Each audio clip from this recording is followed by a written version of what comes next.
नमस्कार, one India Hindi में आपका स्वागत है। मैं हूँ राधिका। साल 2021 का पहला चंद्र ग्रहण 26 मई को लगा। संयोग से इस दिन वैशाख पूर्णिमा और बुद्ध पूर्णिमा भी रही।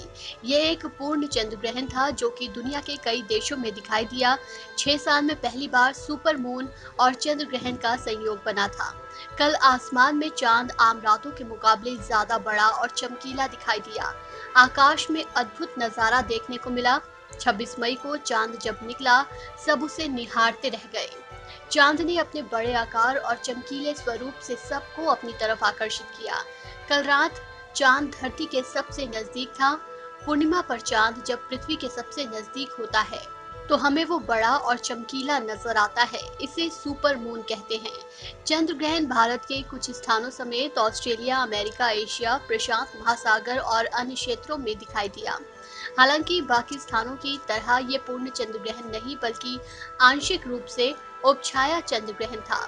चंद्र ग्रहण समाप्त हो चुका है। अब अगले महीने 10 जून को सूर्य ग्रहण लगने वाला है।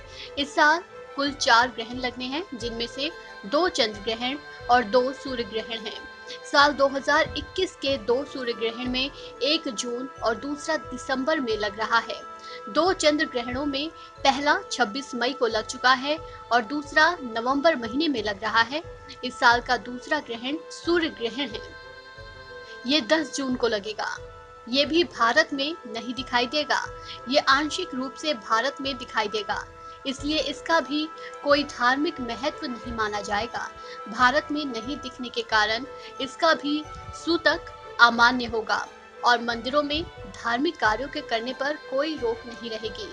इसे भारत के अलावा कनाडा, रूस, एशिया, उत्तरी अमेरिका, ग्रीनलैंड और कई अन्य स्थानों पर देखा जाएगा।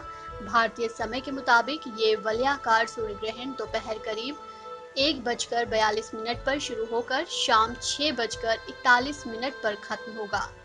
5 घंटे के इस ग्रहण में 3 मिनट 48 सेकेंड तक वलयाकार स्थिति बनेगी।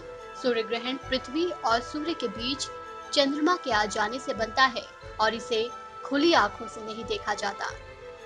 इस खबर में फिलहाल इतना ही। तमाम अपडेट्स के लिए बने रहिए वन इंडिया के साथ।